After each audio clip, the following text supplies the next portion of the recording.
You're watching FJTN, the Federal Judicial Television Network.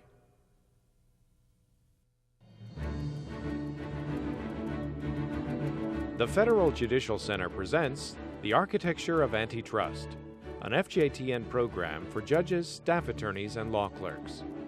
This broadcast is a videotaped and edited version of a lecture presented at the Center's National Workshop for District Judges in Baltimore, Maryland. The lecture was given on August 10, 1999 by John Shepard Wiley, Jr., professor of law at UCLA School of Law in Los Angeles, California.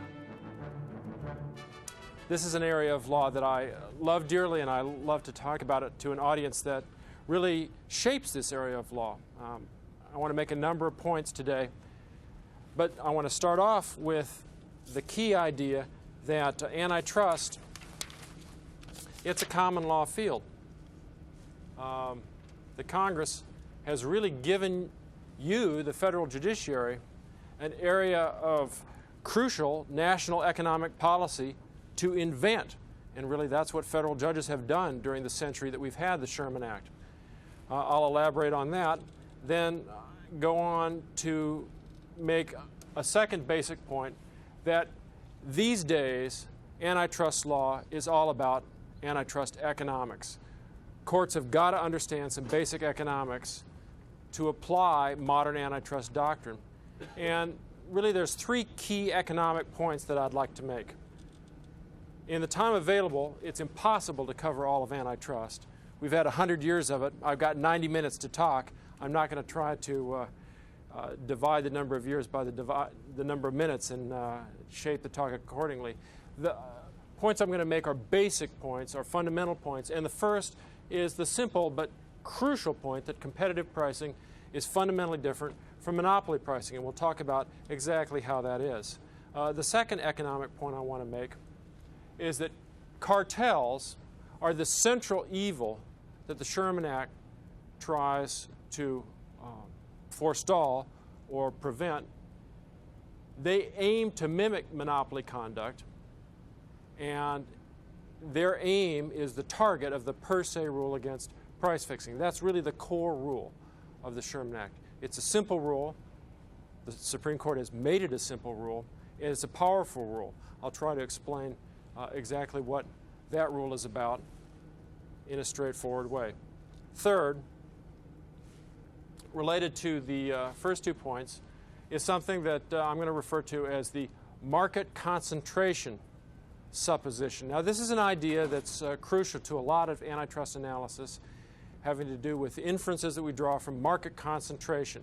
It's a controversial idea, and it's varied over time, but the basic point I want to drive home is that the notion is that the more concentrated the market, the fewer the number of players, the more likely is cartel conduct. We'll talk about the application of that third principle. And then finally, all of this economic analysis is important, but as always, economics serves some larger policy goal. And it's been up to judges, really, to define what those policy goals are in antitrust, and they've changed over time. They've changed over time in a way that's fundamentally important to appreciate, because you have, for your use, Supreme Court opinions that have never been overruled, never even been questioned by the Supreme Court, and yet they are literally from a different era. They're from an era when goals were, I think it's fair to say, quite different than antitrust goals are recognized by the Supreme Court to be today. So I want to get a sense, I want to give you a sense of how these underlying policy goals have changed over time. So let's start at the top here. I've got 3 basic points to make. My first one is that we're talking about a common law field. Now, Peter and Mark just gave you an overview, a spectacular overview of a highly statutory set of subjects: patent, copyright, and trademark. Those are doctrines that are numbingly filled with statutes. The patent code in particular is very long. Copyright code is as well. Heavily statutory topics. Now, the Sherman Act also is an act of Congress, of course. That's our fundamental antitrust statute. But the first place to start with the Sherman Act is its brevity, its breathtaking brevity. It's very short. In fact, there's really only 4 words that are important in Section 1 of the Sherman Act. Every contract, combination, or conspiracy. Okay, those are agreements. Those are all synonyms. Those aren't helpful. That's not helpful detail. That's just repetition. So contracts, combinations, conspiracy, in criminal law, you'd say that all collapses into a meeting of the minds, a conspiracy, an agreement. Okay, so agreement in restraint of trade. There's your 4 words. Agreements in restraint of trade are illegal. In fact, they're a felony. Wow. Now, it was Justice Brandeis who made the fundamental observation that this can't possibly mean what it says. Why is that? Because every contract is in restraint of trade. That's the whole idea of a contract, is to restrain trade. If I take my 1965 Carmen Ghia, one owner, and offer to sell it to you next week for $5,000 today, I wish. You give me the $5,000, we have a deal, and then I try and go sell the Carmen Ghia to somebody else before I deliver it to you. You can restrain me from trading away the thing that I have contracted to you for, because we have a deal. So how can it be that a contract which has the very purpose of restraining trade is a felony if it does indeed restrain trade? Well, those words can't mean what they say, said Justice Brandeis in the Chicago Board of Trade case. And so it's a judicial gloss that comprises all of the law on contracts and restraint of trade. The same thing is true in an even more spectacular way of Section 2 of the Sherman Act. And there's really only 2 sections of the Sherman Act that make much difference, Sections 1 and 2. So this is it. Section 1 has got those 4 key words, contract and restraint of trade. Section 2 says every person who shall monopolize shall be deemed guilty of a felony. That's only 1 key word, to monopolize. Now that word also can't literally mean what it says. I mean, to monopolize means to gain a monopoly, a single firm in possession of an entire market. Well, if courts were literally to insist that monopolizing require a firm to get 100% of the market, nearly no firm gets 100% of the market. And so to insist on the literal language here would, instead of making the section apply everywhere, would make the section apply nowhere. So that's the simple point. This is a common law subject because Congress left all the key words undefined, didn't go into any detail in the statute, and as Judge Frank Easterbrook, formerly Professor Easterbrook, who taught antitrust law before he became a member of the Seventh Circuit, put it, when Congress wrote the Sherman Act, it wrote a blank check. It gave to federal judges the responsibility for engineering our national competition policy. Now you might say that's a crazy way to run a country. We want judges, people who have no necessary economic training at all, to be the authors of our oldest industrial policy. Well, it's worked out pretty well. Judges, after all, have a good reputation for being very smart, very diligent, and very properly motivated. You have integrity, and nobody doubts it. And over the course of 100 years of common law development, judges have indeed created our national competition policy, but it's been judicial and not legislative in character. Okay, so that's my first point. Second point, some economics. Now, I want to illustrate the point that competitive pricing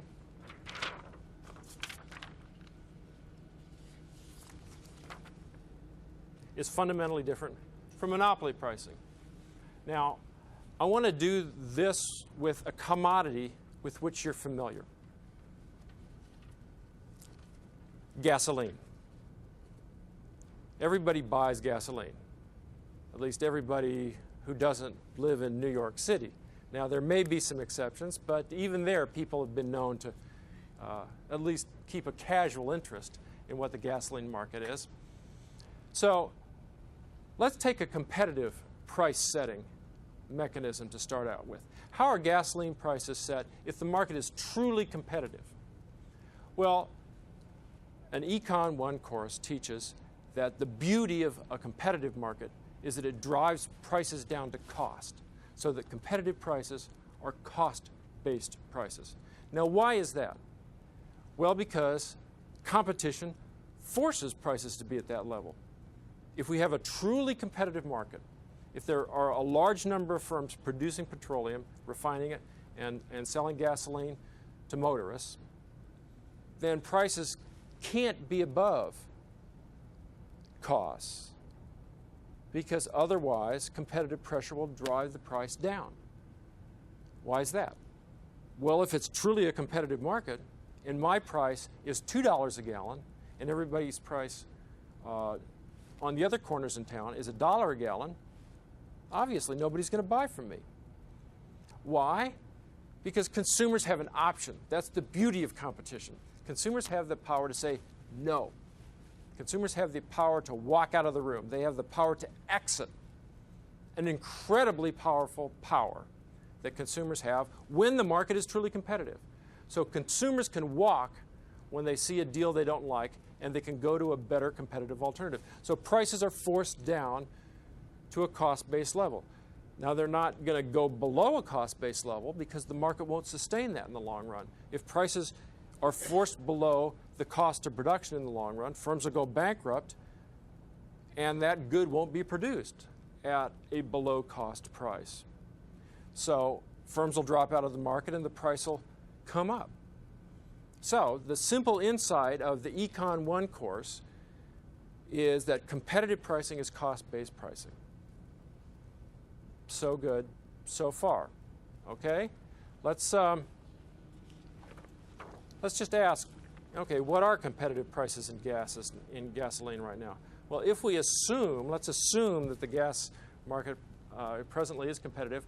I went online here and found out in California, as of earlier this month, that the price of gas in California is about $1.50 for regular. Now, that's expensive because California is a weirdo market. We've got our own air pollution requirements and various other things that makes it sort of an island within the national petroleum market. But it's about $1.50 a gallon, about $1.70 for a premium. And it turns out that those prices have been pretty stable for the last period of time, except since around March. Prices for regular were about $1.20 down to $1.10 even. And then there was a price spike around March and April. The price went up, it's tailored off a little bit. But in general, that's been a fairly stable price. Take a look at another measure. This is a national measure. This is Chicago, Houston, and Dallas unleaded prices. What we see is since 1994, they've been within a pretty narrow range. Okay, so those are gasoline prices as of the present. There's been a recent price spike, but it's tailoring off. Now, if that's a competitive market, what I want to find out from you, consumers, is what you'd be willing to pay if John Wiley owned all the gas. Now, this depends on your willingness to pay. The very first point to make about monopoly price setting is it's not a cost-based price at all. Costs aren't crucial. Costs may not even be relevant. What's important is, how bad do you want it? Because I will price at what the traffic will bear. And you're the ones who will decide what the traffic will bear. Why? Because each consumer decides for her or himself, what's my next best alternative to gasoline? So let's make this real. Think about your life. Think about how important petroleum is to your life. So let's quantify this. Now, you might say, how can we possibly quantify such intangible things? And the point of a market is you do quantify it. You quantify it down to the penny. You have to. Your credit card company forces you to do that. So gas is $1.50, maybe $1.70 a gallon. How much can I raise this price of gas and still have you buy, because you're the ones who are going to walk on me. You're going to go to my next best alternative, to your next best alternative. You're going to limit my power. But let's see how much power I've got. I'm going to double the price of gas, $3 a gallon. How many people are going to drop out of the market if I double the price again? Okay, we've got one person who's going to drop out. I'm assuming everybody else is still in the market. I just doubled the 100% price increase. No problem. Well, it's a problem. It's a problem. I know it's a problem. I'm sympathetic. I feel your pain. But let's see the $3. You know, I've got a good PR department for my monopoly. I don't want to look hard-hearted. I just want to collect a lot of money. So how about doubling it again? $6 a gallon. Let's reverse it. How many people are still with me with $6 a gallon?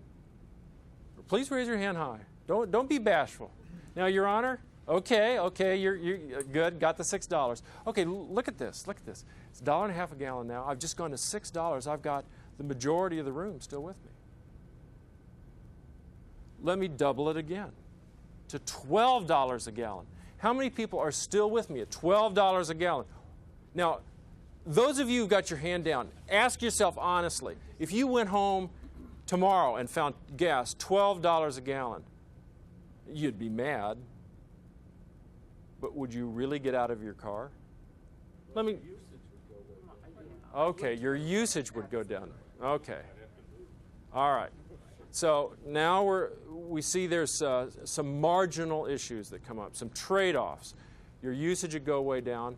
I'm trying to illustrate a simple point here. And before we get into the, rather in lieu of getting into the marginal trade-offs of using the gas less, in fact, over time, buying a car that gets better mileage, and so on and so forth, my point is simple. As a monopolist, I have a very large amount of power. I have the power to double, triple, fourple, who knows how much raise the price of gas.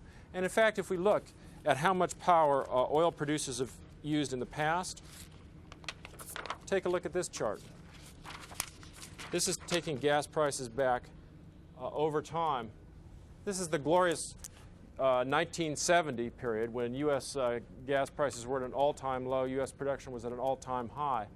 Right here we had the Arab oil embargo in 73, 74, and here the Iranian Revolution.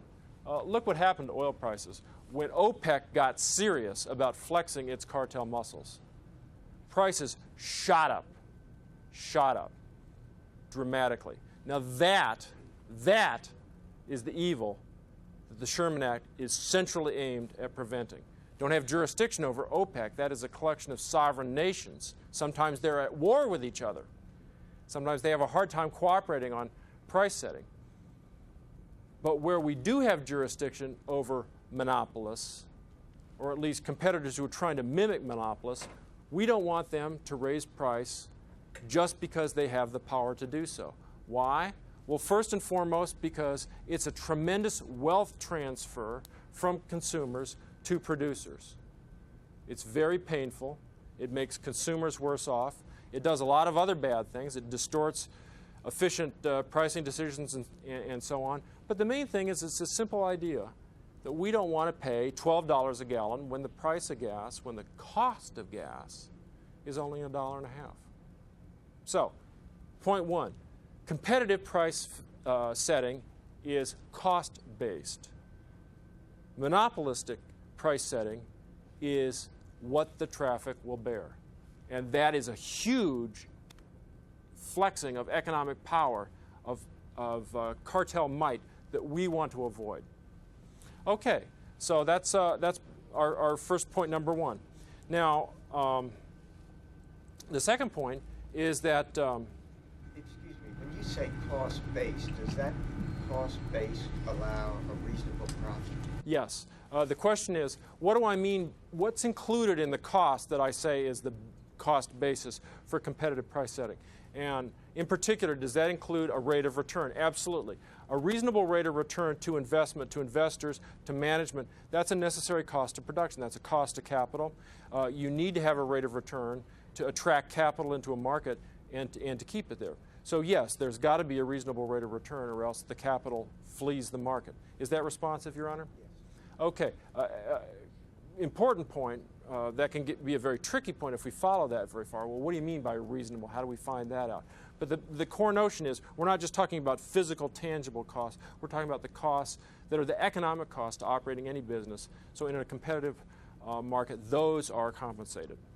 Okay, now, we know that a single firm can exercise monopoly power where a competitive market has no such power. The consumers have the power in the competitive market.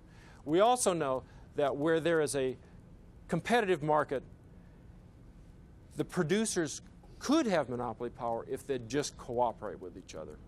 This is my second point. Competitors can mimic the monopoly result if they can just get along. Competitors could agree with each other, you know, this $1.50, this is way too low for gas, don't you think? I mean, just imagine that we're a meeting of the oil producers of Baltimore, the Gas Station Owners Association. Wouldn't it be better for all of us, and fair too, in a sense that we can all identify with, to sell gas at, well, we don't have to go to 12, let's go to 10. Nice round number. Won't you agree with me that that would be good? Won't you agree not to sell gas unless it's $10 or above? If we can agree to do that successfully, my second key point is that competitors have just mimicked the monopoly result. We've just replaced competitive price setting with a monopolistic method of setting prices. Even though there's many of us, we can act as a cartel, as OPEC has tried to. Now that produces exactly the same kind of injury to consumers, and for that reason, the core rule, the central rule of antitrust law is the per se rule against price fixing, where producers get together and use whatever mechanism it is that they try to replace a competitive price with a monopolistic price. That could be an agreement on minimum price setting. Don't go below 12 or 10. A second method would be to divide markets. You take your neighborhood, I'll take mine. We'll turn each neighborhood into a little monopoly. It could be a third method. It could be an output quota. Hold your production down, hold your sales down to some level that our accountants will specify for us. These are all synonyms. They're all equivalent methods. Minimum prices, maximum quotas, market divisions. We can use any of these or all of these to try to mimic the monopoly result. All of those agreements, all of those price-setting agreements are illegal per se under Section 1. Those are all classic agreements, conspiracies, and restraint of trade. Now, not only are these agreements illegal in a civil law sense, under the recent activities of the Department of Justice, increasingly these actions have been prosecuted in criminal court. Let me give you an example of a typical cartel prosecution here. This is a case that arose in San Francisco. Well, it was prosecuted in San Francisco. This is a change of plea. You all have seen these, way more of these change of plea hearings than you care to probably. This is before Judge Smith, and the plaintiff is the Antitrust Division. It is a criminal case prosecuting Harmon and Reimer Corporation in the citric acid cartel. This was just last year, actually 1997. And the Assistant United States Attorney or the lawyer from the Justice Department says, had this case gone to trial, Your Honor, we would approve that you and other conspirators did enter and engage into a conspiracy to suppress and eliminate competition in the citric acid industry. We would approve the following facts. Skip over to the second page here. Defendants Harmon and Reimer, through several of its employees, conspired with other major citric acid producing firms to fix the price of citric acid and to allocate among the major citric acid producing firms the volumes produced in the U.S. and elsewhere. This is a detail I like. The broad terms of the conspiracy were agreed to by high-level group of executives known as the masters. The details were left to the Sherpas. So the masters formulated strategies, the Sherpas made it work, and the whole thing got caught when competitors policed each other, had an elaborate agreement to make sure that the whole thing worked, and the Department of Justice found out about it and brought felony charges. Now, this kind of a prosecution, a felony charge with a large, actually these days, a whopping criminal fine, has become more and more typical. Take a look at the Antitrust Division's total criminal fines in antitrust cases on a yearly basis. You can see that antitrust prosecutions have become a profit center for the federal government. It's not yet rivaling forfeiture. I'm not sure it ever will. But this is a kind of case that may well appear in your courtroom, typically in the form of an arranged plea, since once a corporation is caught red-handed, typically other executives besides the ones directly involved will conclude, we need to settle this case. We need to settle this as quickly as possible. $100 million, sure, we'll write that check. So the maximum fines that the Antitrust Division has been getting for cartel prosecutions, criminal cartel prosecutions, have been accelerating. Okay, so monopoly price setting differs fundamentally from competitive price setting. Second point, when competitors try to mimic monopoly price setting, it's a felony. It can also be prosecuted civilly for treble damages and so forth. Now, before I leave this point, I'd like to stress its relationship to the third point, the market concentration supposition. This is the notion that the more concentrated the market, the more likely it is that the producers in that market will be able to fix prices with each other. Why is that? The smaller the group, the easier the coordination problem. That's what cartel management is all about. It's achieving and enforcing coordination. Now, a fundamental point to understand from an economic perspective is that coordination is difficult. Price fixing is harder than it looks. I'd like to drive this home with a little game that I play with my antitrust classes, and I've played this before with federal judges. This is a game. You can't get hurt. You can only win in this game. I need 2 volunteers. Can I get 2 volunteers to help play this game? I've gotten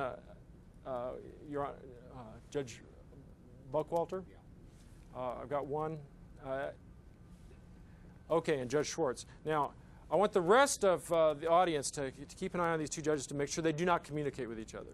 So I must inform you 2 judges that you're now under the scrutiny of all of your colleagues, and I'm going to now ask you to make independent decisions in a little pricing game. Now, imagine that you are service station owners in some small town. I like to pick my favorite small town in California, Copperopolis. It's by the freeway. There's 2 gas stations. Each one has a 70-foot tall sign. And every morning, your problem is to pick a price. And just to simplify things, we're going to get all the marginal decision-making out of here. We're just going to give you a high and a low price to choose from. Now, if you both choose a high price, tacitly, you've cartelized that market. If you both choose a high price, consumers in Copperopolis will face a duopoly that's effectively coordinated its price to a monopoly level, whatever that level is. Let's just say $10 or $12 high. However, you might choose a low price, a low cost-based price. Here's the rules that will govern this game. Oh, I should mention I'm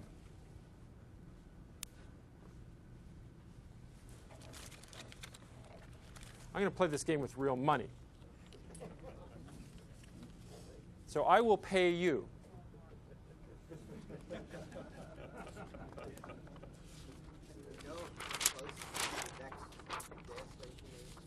It's very far, very far. Next gas station, 200 miles. And so you have a lot of power in Copperopolis. Now, if you both pick high, each station splits the monopoly profit. Each gets $30. If you each pick low,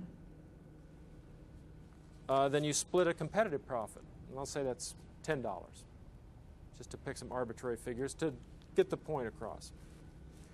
What happens if one picks high and the other picks low? Then the rule is low gets the 60 and high gets 0. Okay? So, is that clear? Now I'm going to ask you each to write down on a piece of paper in front of you your decision in this pricing game. Now, observers, make sure there's no conspiratorial conversations. No, none of this, no embraces, no whispering in the ear. You make your decision. No emails. And this goes up on the 70-foot sign. That's right. So you're about to crawl up that, climb up that sign, put up that notice to the world, and you know that communicating with your competitor is a felony, so you don't want to do that. You have an independent decision to make. There's a question or comment. Two questions. First of all, is there a range? And second, is there a minimum low wherein if they go below it, they lose, they can't make a profit? So it's like, is it $1.20, which is their minimum bid before they lose? Yes. Or anything? In the real world, we have a lot of complexities. I want to abstract from those and just have a high and a low. So there's no range. It's a binary choice. It's an either-or choice. So you either got to pick high or low. Have you written down which you're going to pick? I'm going to ask you now, high or low, and Just high or low. just high or low. Okay. Don't look. Don't look. Didn't look. I heard what he said, but I didn't. Okay. Judge Schwartz. Okay, Judge Schwartz, high or low? Low. Judge Buckwalter? High. High. Okay. So, one went high. Judge Buckwalter gets 0. Judge Schwartz gets $60.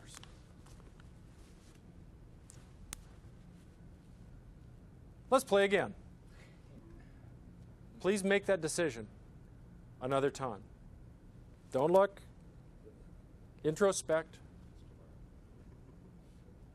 Think about after the sunset and the sunrise. It is tomorrow. It's next day. What's your decision today? Have you reached a decision? Don't tell me yet. Have you reached a decision? Judge Buckwalter? High. Judge Schwartz? No discussion now. No discussion. These are like tough. Okay. Sun sets. Sun rises. Let's play again. Please make your choice. Don't communicate. Tell me when you have decided and you're ready to go. Ready? Ready. Low. Judge Schwartz? Low. Okay. 2 lows. Each gets 10. I like this game. Sun sets. Sun rises. Let's play again. Make your decision, high or low. Tell me when you've decided. You've decided? Yes. Judge Buckwalter? Yeah. Judge Buckwalter? Low. Judge Schwartz? Low. Low.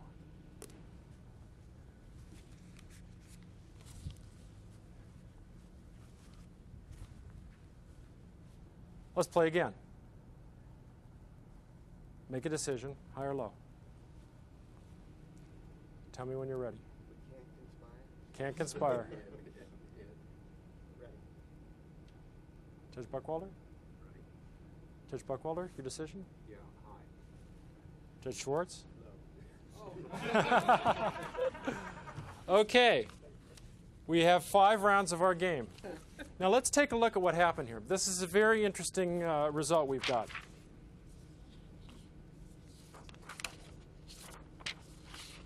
Now, we've tried in a crude way to mimic the problem that every cartel faces. Do you cheat or do you cooperate?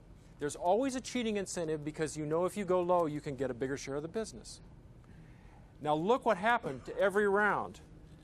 Low, high, low, high, low, low, low, low, low, high. In every single round, this cartel failed to produce a high cartel price. Because of the cheating incentive, consumers in Copperopolis got a competitive price alternative in every single day that the game operated. Now, this is an artificial game. It abstracts from reality in many ways. On the other hand, it also represents reality in some crucial ways, too. What we've seen is that even though it's in both players' mutual self-interest to cooperate, they can't do it. Or they fail to do it. Why? Because there's always a payoff to uncooperative behavior. Now, this is the same result that has occurred actually every time I've played this game. When I played this game in San Francisco, the FJC there, look at the result we got. We got low, high, low, high, low, high. It took 3 rounds for the high player to get the message, and then low, low. Now, this was interesting. On the last round, this player went high as Judge Buckwalter went high. Now, why did you go high on the last round? Because I know where Murray's from. I happen to have Judge Schwartz, and I thought for sure he'd go up to high by the fifth time around, so that's why I went high. Why did you go high? Even in the example, he's close by, so we supposedly know each other. And I went high because I wanted to make some more money. Okay. And I thought he'd be going up too. Now, why did you go high the second round? Basically, I wanted to give it a shot. I thought I'd do another try at high. Okay. And then I decided the third round I had to cut my losses. So. Okay. Would it be fair to call your high price an offer to him, an invitation? Absolutely. Okay. We see how by just using pricing signals and no other form of communication, competitors who know each other in a small market can send messages just by pricing. Now, we see airlines do this, and in fact, the Department of Justice is engaged in some litigation about this right now. So firms can try to collude just via their pricing signals. But there's some problems because the other firm may decide, okay, fine, you go high, I'll get all the business, I'll go low. So we got the same sort of results in San Francisco. Just take a look at some. These are class results. I've done this with students. I must say I pay them somewhat less, but I get the same result. These results are highly suggestive to me. Again, I don't want to make too much of them. We haven't proved that cooperation never works. A match with 2 highs? So far, playing in these little classroom settings, no, never have. So somebody doesn't get the word. Somebody doesn't get the word, or else, is to put it in the students' term, they get outsmarted. They think they've got the right strategy, and the other person moves one step ahead. The basic point I want to make here is that although cooperation, although cartelization is in the producer's own best interest, it's harder than it looks. It's tough, it turns out, successfully to pull off a cartel. And that is why that OPEC price spike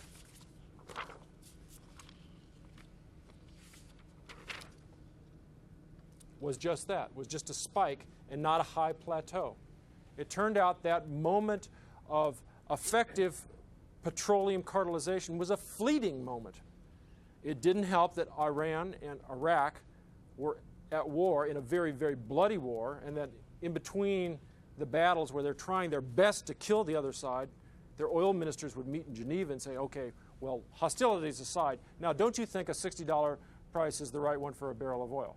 So there's many real-world barriers to the cooperation problem in real life, but what I want you to understand in a visceral sense is just because it's a good thing to cooperate from the producer's point of view doesn't mean it's going to happen. The cheating perspective is an overwhelmingly practical problem that faces everybody who would cartelize the market.